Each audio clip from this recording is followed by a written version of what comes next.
અને એ મંદિરને એ ભગવાનને લક્ષી ચીજ વસ્તુ આજુબાજુમાં દુકાનો હોય છે મંદિરની 100 મીટર અંદરમાં હોય છે ને 200 મીટર રેન્જમાં કોઈ દુકાન બતાવો શું અમારા ગામના મૂર્ખ છે અમને ધંધો કરતા ન આવડતું પણ જે અમારા બાપ દાદાએ આ ધરતી ઉપર લોહી રેડ્યું છે અને એ ધર્મ હતો સતના માટે એને લોહી રેડ્યું છે અને કદાચ મારો ઠાકર પરીક્ષા લેવા ઉતરે ગરીબી આટો ખાઈ જાય છાશ ને રોટલો મળી કહી લે બાકી ધૂણું એનો ધંધો નહીં કરવું દુકાન તો મને કરતા આવડે આ તો લોકો અમુક થોડુંક ભણેલા હોય છે મને જેને જે કરવું એ એટલે મન કોઈને ફેર ન પડતો કારણ કે મને આ જે 900 વર્ષે બેઠો ને એની ઉપર ભરોસો છે ને એને જે સોમનાથના શિખરે બેઠો ને એની ઉપર ભરોસો કોઈથી કશું ના થાય કે આ તો લોકો કહેતા હોય કમાય તો કમાવું હોય તો આ તમે જે કઈ તલવાર સાફા નાળિયેર જે કઈ લાવો છો અગરબત્તીના પેકેટ તો એની એ જ વસ્તુ રાતની ઉતારીને મારી દુકાન બનાવી એમાં બીજે દિવસે અડધી કિંમતમાં ના વેચી એકું વેચી એકું ના વેચી એકું વગર મૂડીનો ધંધો હે અને જગત કરે છે આમાં કઈ નવાઈની વાત નથી પગે લાગવા જાય કોક નાળિયેર ભૂલી જાય તો તમને ક્યાં પેટીમાં નાખી દો પૈસા હાલશે આ એવું ન હાલતું અને હું તો કહું કઈ બાધા ના રાખતા મારો ઠાકર તમારા આત્માનો ખાલી ભાવ જ માગે છે કે આ નાળિયેર અગરબત્તી સાફા તલવારમાં પૈસા બગાડો છો ને આવું કઈ લઈને ના આવતા કે કદાચ તમારી ઉપર મારા ઠાકરની દયા થાય તમને એમ થાય કે આ દાદાએ ચડાવવું છે તો એ પોકી ગયું આ ના આવતા તમારી આજુબાજુમાં કોઈ ઝોપડપટ્ટી હોય ગરીબ માણાના છોકરા ભણતા હોય તો એને ભણવા મદદ કરી દેજો આ તમારો સાફો ચડી ગયો માની લેજો આ કઈ લઈને આવવાની જરૂર નથી કોઈ જરૂર નથી એને કોઈનું કશું નથી માગતો ખાલી આવીને તમારો હૃદયનો ભાવ અહીં વ્યક્ત કરો અને હું તમને વચન આપું છું કે કદાચ દુનિયામાં જોરાવાય જાય છે કોઈ ભુવા ભગતે તમારી હાટુ મહેનતે કરી છે પણ આજે એ બોલન કાલ ઘરે જાવ ને એ ના થતું હોય અને કદાચ તમારી કળની દેવી કોઈ આપણા હારા ટાઈમમાં એના વિઘન નાખ્યા હોય કદાચ મોઢું ફરીને બેઠી હોય અને આજ મારો ઠાકર એવું પુરવાર કરે છે કે આ સાનિધ્યમાં નાભીની કગર મૂકીને જજો અને જો 25મા દાડો થાય જો તમારી કુળદેવીને તમારા આરાધ્ય દેવને ભેટો ના કરાવ મારું ધૂળું નકામું આ જે બોલું છે એ કરીને આપવાનું ભાઈ આ જે તમે આ બેઠા હો ને પણ બધું બધે નથી બોલાતું ભાઈ જીવનમાં ક્યારે નફો નુકસાન નથી મેં વિચાર્યું જ નથી જ્યારે આ દાદાને લાયા ને આ દીવો કરવાની વ્યવસ્થા નથી ત્યારે આ બધું હું 7 વર્ષ ઉંમર બોલ્યો હતો કે એક દાડો આ એટલું માણસ જમતું હોય છે આ ઊભું રાખવાની જગ્યા નહીં એટલે દુનિયા બની જેલું બોલતું હોય છે આપણે બનેલું નથી બોલતા જે મારો ઠાકર બોલાવે એ બોલું છું અને એ થઈ જાય છે પણ આ તમે જે આઈન કરો છો હરકતો કે આઈન રોવા માંડે મારા પગ ચાલે શું થશે કે પરમાત્મા અહીં બેઠો છે તમે અહીંયા તમારી જે કઈ દુઃખ વ્યાધિની ચિઠ્ઠી છે ને મનથી મૂકીને જતા રહેજો અને એ ચિઠ્ઠી એ વાંચન મને 1000ની વચ્ચે કહે છે કે ભાઈ પેલા ભાઈ બેઠા એને આ દુઃખ છે ને એ હું ઉપાડ લઈશ તારે થાય આ કયું કોઈ પંચાયતની ગ્રામ પંચાયતની ઓફિસું નથી ઘૂસ મારી દોડી જાવ હોય બાપુ અંદર શું કે દાઢીઓ તો કરતો નહીં હોય ગામની મારી પંચાયત તમારે ન કરવાની કે તમારી સેવામાં અમે બધા લાગેલા છીએ તમને 12 વાગે ભાણું તો ના મળતું હોય મન કહો રાતે તમારી પથારીની વ્યવસ્થા ના થતી હોય મન કહો પછી હું કરું એ તમારે શું જાણવાનું તમે તમારામાં ધ્યાન આપો અત્યારે લગીને કોકની પંચાયતમાં જિંદગી કાઢીએ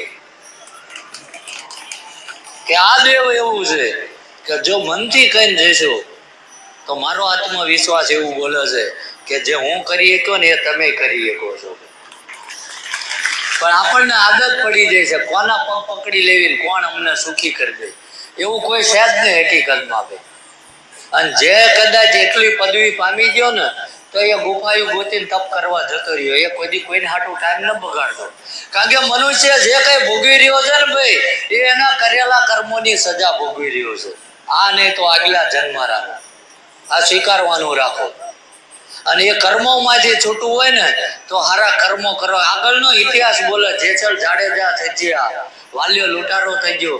આ બધા જેટલા તો આપણે પાપ ન કર્યા ને, બસ થોડોક જ ટર્નિંગ લેવાનો છે કે કોઈ પણ મંદિરે જાઓ તો આપણે આસ્થા લઈને જાઓ, માગણી લઈને ના જશો. આ કોઈ માગણીની ઓફિસ નથી, સમજાય? કારણ કે આપણે બેંક જોડે લોન લેવી, 2 ડોક્યુમેન્ટ ઓછા હોય ને તોય તમને કહે છે કે હજુ નહીં થાય, કાગળિયા ઓછા પડે, આ લેતા હો. અને તોય તમારી ઇન્કમ પૂછશે કે ભાઈ તમે આ હપ્તા ભરી શકો કે નહીં ભરી શકો. તો એમ તમે આ લોન લેવા આવો છો, એમ બધી ખબર છે તેમ કેટલી જગ્યાએ જઈને આવ્યા, કોના ગાળિયા કર્યા છે. ક્યાંય હૃદયના ભાવના ડોક્યુમેન્ટ મૂકી દો, અને જો એનો તમારી ઉપર દ્રષ્ટિ પડી જાય, બધી લોનો પાસ થશે, માગવા જ નહીં થાય. આ તમે બધા અહીંયા બેઠા છો, હું એમ કહું કે આવતી વખતે આવો બધા લાખ રૂપિયા લેતા આવજો, કોઈ આવો ખરા? આવો ખરા? તમે કોણ કે બધા માગે એમ બાપુએ ચાલુ કર્યું. એમ તમે જેટલા બધા આયા છો માગવા જાઓ તો પરમાત્મા એમ ડફોળશે, તમને બધાને આપી દેશે.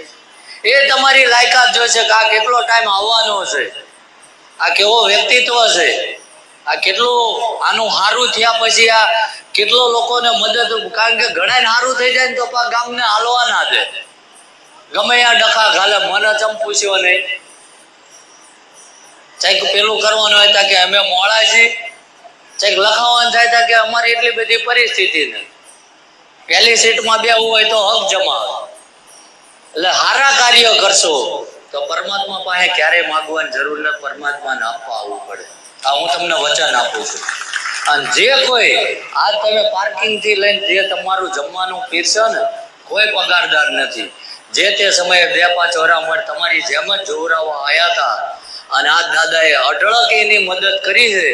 અને અઠવાડિયામાં પોતાના નોકરી ધંધાથી 1 રજા લઈને આ સેવામાં આપવા આવે છે. એટલે સેવા કરો જ્યાં તમારું મન લાગે. હું નથી કહેતો કે અહીંયા જાઓ, આ ઘણા નવા સેવામાં જોડાય તો મારી પાસે ઘૂસી જાય આઈ કાર્ડ પહેરી, હું અહીંનો સેવક જ છું, મારા એટલું દુઃખ છે. સેવક હોય જ મારો ઠાકર દુઃખ ના રહેવા દે, તારી સેવામાં ફેર છે. તો સેવક બન્યો છું, પણ શોર્ટકટમાં જોવરાવા હાટો, એ કોઈ આંધળો નથી. એટલે એવા સ્વયંસેવક આવતા હોય તોય ના આવતા. આ હું જાહેરમાં જ કહી દઉં છું, કોઈ જરૂર નથી. કે જો તમારે દુઃખ વ્યાધિ છે તો તમારી આ નોંધ મારો ઠાકર કરે છે. અને નિસ્વાર્થ ભાવે સેવા હોય, અને જો તમે આ કદાચ સેવા કરતા અને ઘરે હાકળ ના કકડાવો તો મારું દીવા ધૂપ કરવું ન કકડાવે. આ મારો વિશ્વાસ છે. પણ એવા બનજો અમે સેવક છીએ, આઈ કાર્ડ પહેરીને મારી આજુબાજુ ના ગુસ્સા. કારણ કે મારો સ્વભાવ જેટલો નરમ એટલો હું રફે છું. ગમે બોલી શકું. ચમ કે કોઈનું લઈને હું ન ચલાવતો, કોઈના 5 રૂપિયા લઈને મારું ઘર ન ચાલતું, મજૂરીએ જઉં છું ભાઈ. એટલે વટતી બોલી શકું છું. અને આજ લગીરમાં ભરી બજારમાં કહું છું કે કોઈ મને એવું કહી દે કે બાપુ અમારા અહીંયા આયા હતા કે એમના સેવકોએ તો અમે પગમાં 5-25 રૂપિયા મૂક્યા ને લીધા, તેથી આ માથું ઉતારીને નાખી દેવાનું ભોળાનાથના પગમાં. કારણ કે આ લોહી રેડ્યું છે ધરતી ઉપર કોકની લાજ આબરૂ હાચવવા, અને એ અમને સંકેતો આપે છે, એને હારે લઈને ફરીએ છીએ. જો કદાચ કોકની ધન દોલત જોઈને ઘણીક વાર વિચાર આપે ને પરમાત્મા, તો એને કીધું છે કે એ છેલ્લી ઘડી રાખજે, બાકી યાદ યાદ અમારો પ્રાણ ખેંચી લેજે, અમારા કારણે તારું નામ ખરાબ ના થાય. સમજાય?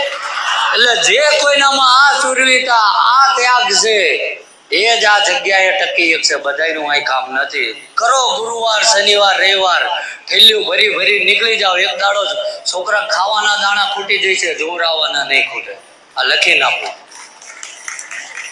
બીજું, તમે જે કોઈ અહીં બેઠા છો, કોઈ નોકરી ધંધો કરે છે, કોઈ કર્મચારી છે, કોઈ હીરાના કારખાનામાં જાય, કોઈ છૂટક મજૂરી કરે છે, કોઈ ભાગવી જમીન રાખે, કોઈ કડિયા નાકે જાય છે. ઘણા એવા બેઠા છે કે જે બહેનો કડિયા નાકે મજૂરી કરે છે ને એનો ધણી દારૂ ઢીચે છે, કઈ કરતો નથી, નમાલો. આ વન કમાઈને આવે ને એ દારૂ ઢીચી જાય છે. પણ એને એક જ છે કે મજૂરી કરીને પેટ ભરી લઈશું, કે દુનિયામાં ચાંદલો ચોડીને બંગડી પહેરીને તો ફરી એકવી આ નમાલો તો નમાલો. કોકને કહેવા થાય મારો ધણી જીવ છે. એની હું નોંધ કરું છું. એટલે જે કોઈને આ મારા પાસે આ જ શબ્દો છે, જો વાગી જાય તો એને કોઈ દી મૂર્છા ન થવાની, એ લખીને આપી દઉં. અને જેને અધોગતિ ભોગવવી છે તો ઘણા દુતારા તમારી રાહ જોઈ બેઠા છે. જજો ને છપટીયું નખાવજો, એક દાડો પરજાન રોટલો નહીં રહે. કારણ કે જો કોઈ પૈસાના દરડા કરી દેતું હોય તો તમારી પાસે બધા પાસે 10,000 ને 5,000 હું કામ માંગે છે? ઘરે મારી ઘોડી નોકરી ધંધો કરે, લોકો સેવા રાત દાડો જાગે. હું કોઈનો વિરોધ નથી કરતો કે અસત્ય બોલું છું. બોલના ખાધું હોય બોલજો ઘડીક વાર, કારણ કે મારે તમારામાં જાગૃતતા લાવવાની છે. દીકરા દીકરીને ભણાવો ભાઈ, ઓટોમેટિક દુઃખ જવાનું છે. થોડીક 200-500 ની મજૂરી હાટું થઈને એનું શિક્ષણ હું કામ છીનવો છો? કોઈ સક્ષમ છે આજ અહીંથી જઈને દારૂ મૂકી દે, 10-15 હજાર નો દારૂ પીને પૈસા શરીર બગાડે છે, પૈસા બગાડે.